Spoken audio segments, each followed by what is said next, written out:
So I have my cardstock, right? I'm going to fold it in half vertically and make a crease.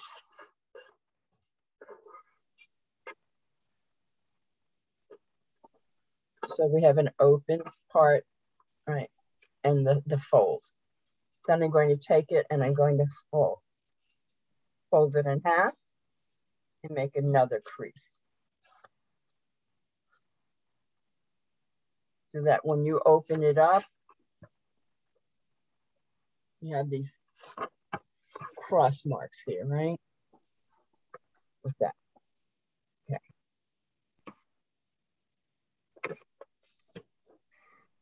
And I'm going to make 1/4 of this, right? The open edge here, open edge at the top.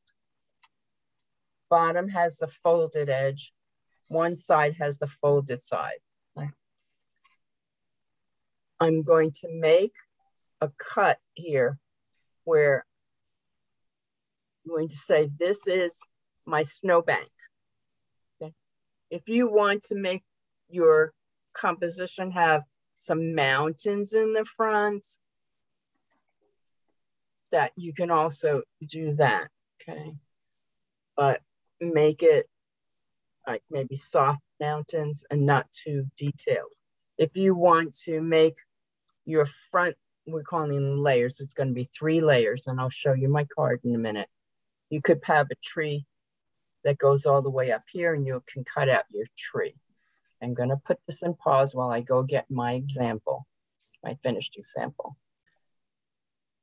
Okay. So here's my finished example, all right? And here's my snowbank, right? You could have made this a bunch of mountains in the front or green grass or whatever you want. Right here is open. Right? We're going to call this the front layer. If you wanted this tree that I painted in the next layer in the front, just make your tree in your image first and you'll cut it out. Otherwise, we're going to cut right along here. Okay. So back to my template. Going to make just a cut across here and then up the folded edge. And here's my scissors. I'm going to open up my paper and I'm going to cut right where I said I want to have my snowbank. Just up to that first fold.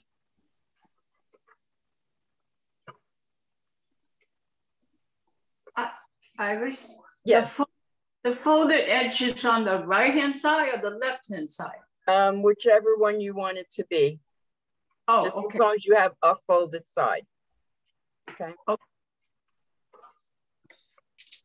But I have mine on the right side. You could have yours on the left side. Okay. Right. This is the one I did here was on the left side. This one's going to be on the right side. Doesn't matter. Just as long as it goes up to a folded edge. Okay. Good question. All right, so but only cut to that folded edge. Like this, right?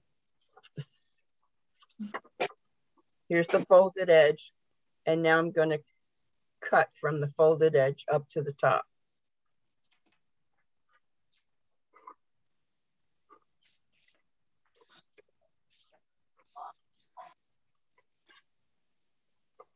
So if I have my paper completely open, it's going to look like this now. Okay. So I'm going to put it back together again. And this is my first layer. And this is where I'm going to paint for right now. I'm going to take my brush And I'm going to paint in right here so that it'll be like a gray or a gray blue line.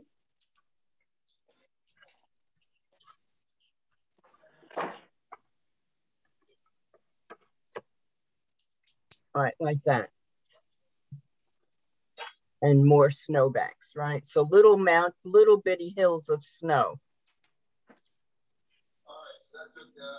And everything else hasn't been painted on yet. Okay, so I'm gonna pause.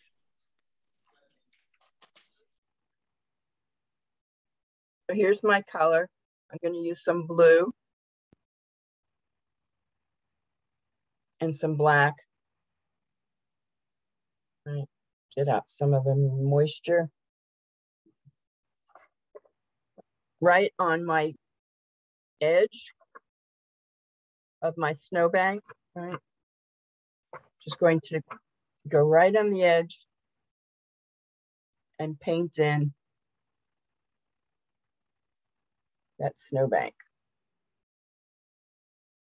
Like that.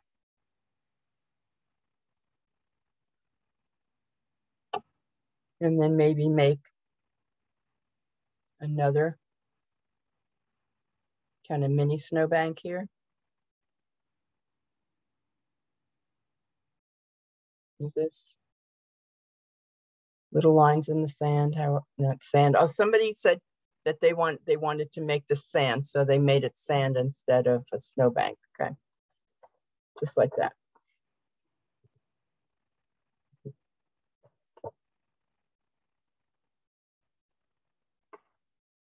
So here's my dry one. All right, it's going to look like this.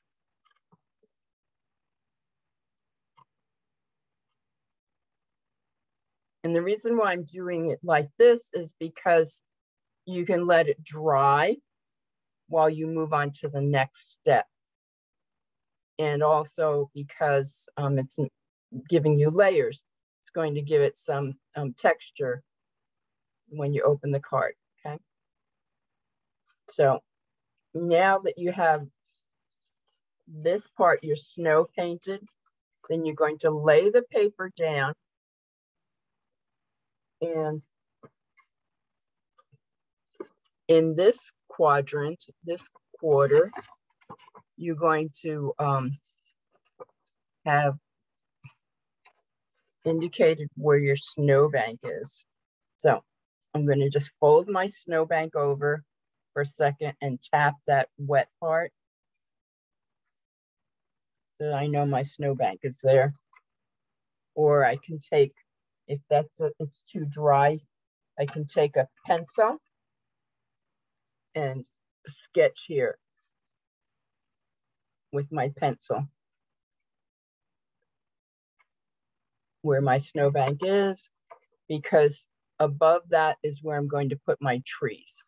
Now I've already told myself where my trees are going to go, just because I wanted this model to match the done one, okay?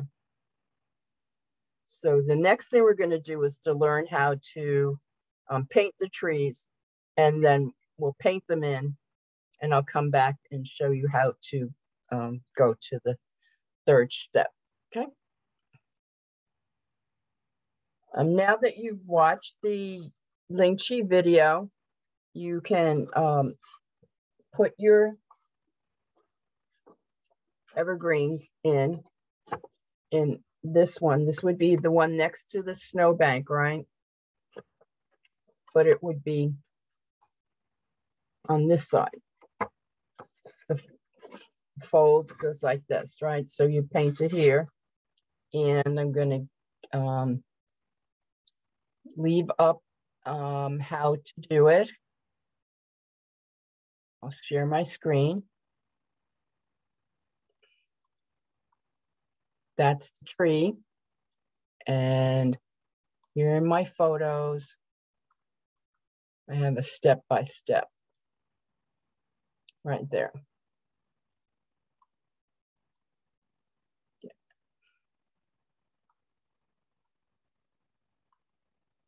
Make your line for the center And then do your rows for your tree like that. One color, come back in, come darker, right? And on the left over here, I have the page from the Mustard Seed Garden Manual on how to do trees in the further distance. So these trees are in the mid distance. To create a few trees in the far distance, you would do this way. And it's more a vertical line and then some horizontal lines. So if you want to make, and you think it'd be more graceful, you could do curved lines, of course. And then when you're done,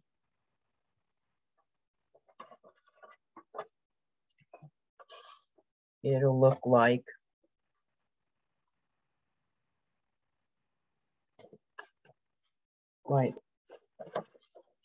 this, right?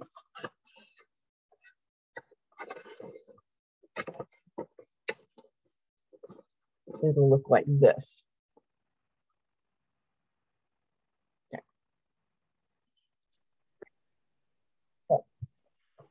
So here I painted in my streak and my light color and my darker color, right? And I could come back in and say I don't like this too much here, so I want to add some more yellow over here. So you can scrape out this darker color and then put some yellow in here. You know, if I say up here, I want to remove some of this color, you take your salt right out of your salt shaker and you put it on top of your painting where you want to remove that color. And when this is dry, you just shake it off. Or if you want to create snow with your salt shaker, you can do that. Just shake it on. And wherever you've shaken, that's gonna absorb the color. You see that? See these little dark spots? That's the salt crystals absorbing the color. And when it's dry, I'm going to wipe that away and you'll see white of the paper back again. On the other hand, if you like those dark marks, then you can take your toothbrush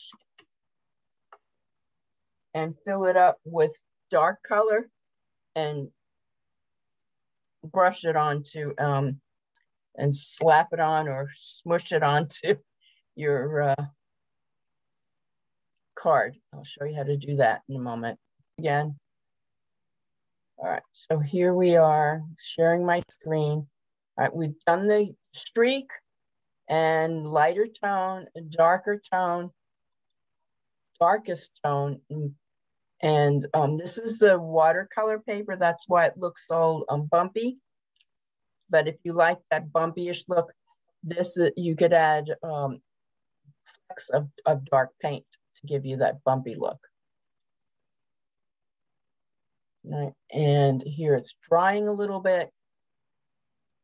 And I've gone in, because this is two-dimensional, I've gone in and dragged down my color into my snowbank.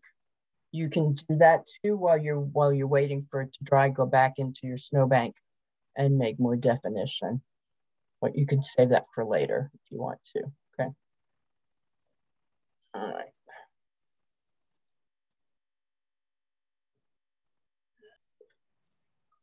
So here's my box. And here's my card. And I'm using a small box because it's for demo. So I've taken my painting and I'm sticking it in the box like this, okay? And just so what my splatter is going to be inside the box and not all over my house. And here's my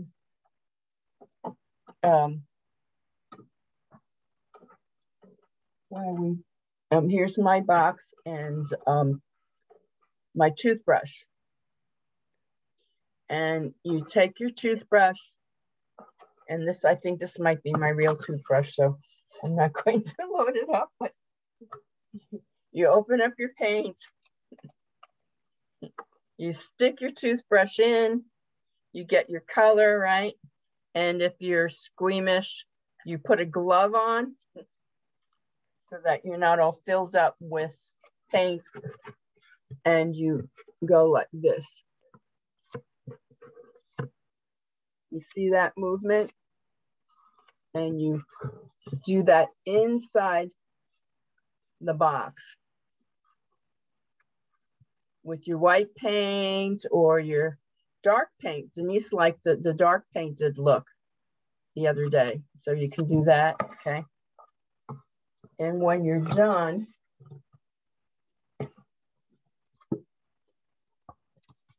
you'll have these little dots there. You see that? Okay. And I have some salt here. So I'm gonna rub this salt off, but not on top of my computer. I'm gonna rub some of the salt off, and then I'll show you what that looks like.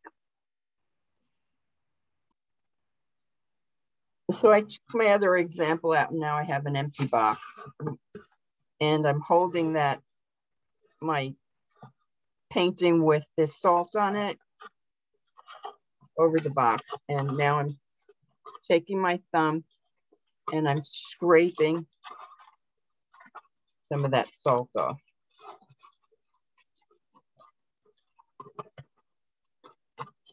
Or you can take your toothbrush, because that's a rougher brush, and scrape it off. You hear that sound?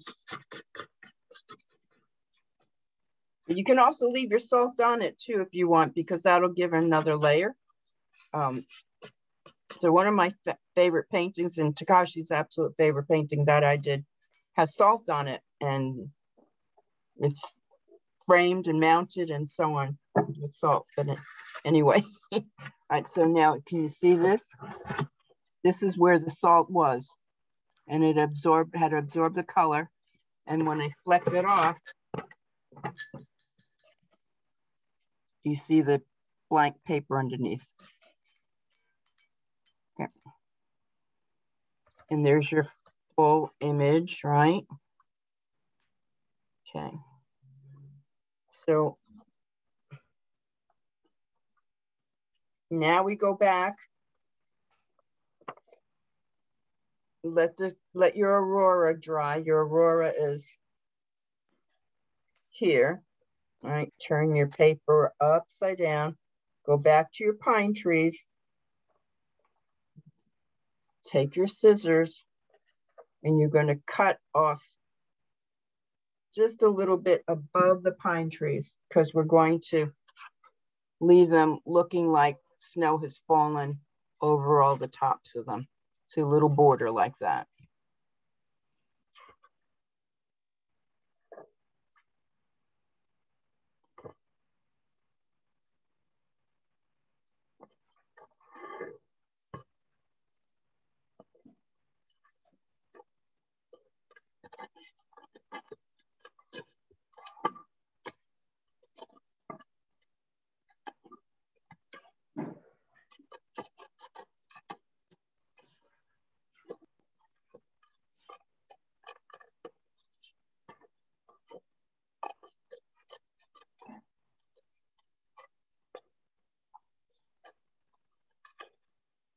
Okay.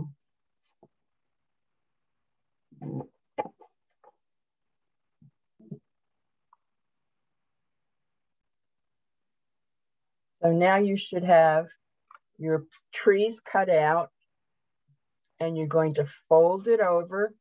Find your snowbank.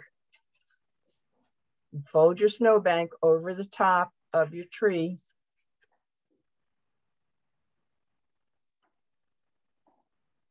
And then here's the bottom fold. You're going to fold that bottom up. And there's your aurora. And that's your final card. So you have 3 layers. One for your snowbank, one for your trees, and then it's going to open up like this, and you can have a greeting in here. Okay.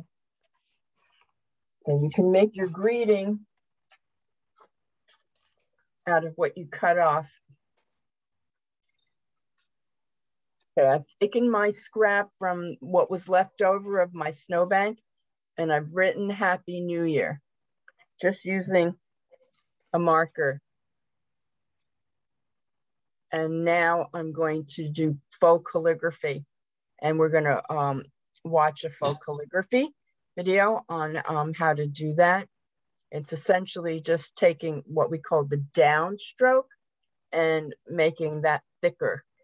So when we make the letter H, for example, you come down, right? So that's considered a downstroke. So every one that you do down, you're going to put a little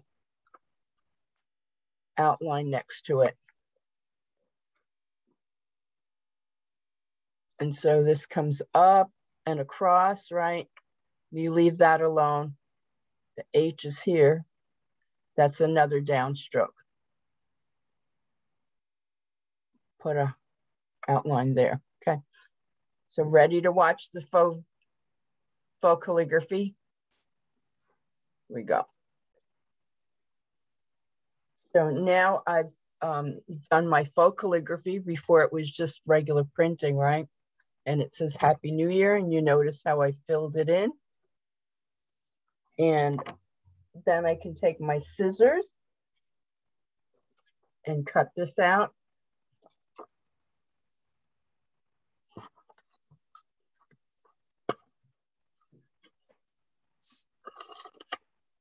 And you'll have time to make it neater.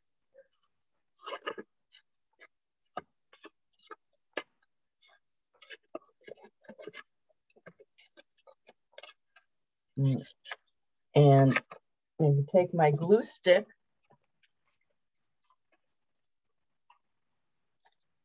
and on the back of my Happy New Year, I'm going to put my glue on it.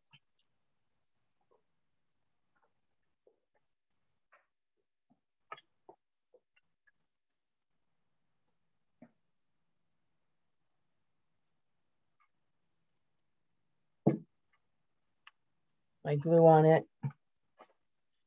And here's the inside. This is my Aurora, right? Should be dry now. If it's not, I'm going to wait until it dries. And then put it right where I wouldn't be able to see it when the card's closed, right? Because it's going to be the surprise.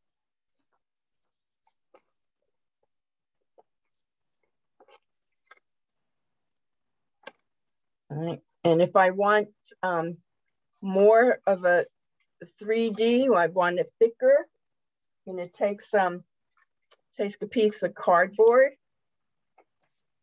and glue stick. And I have an old election pamphlet that I'm using here because I couldn't find regular cardboard. Are we recording? Well, I'm not recording. Are we recording? Yes, okay. And take your glue stick and put your cardboard on the inside of your trees to make that thicker. All right. And then fold it up. So remember, if you use thick cardboard here and you're sending this in the mail, you're going to have an envelope that can hold it. Right? And then you might want to make an additional crease here in your card so that'll bring your card forward. And there you are, your 3D card here. And if you wanted to make your snowbank, 3D too as well, then just cut at that fold and add a piece of cardboard behind that too. And you'll have 3 layers. Your person will get this card, and then they'll open it up like that, and they'll say Happy New Year, or whatever you want to tell them. Okay.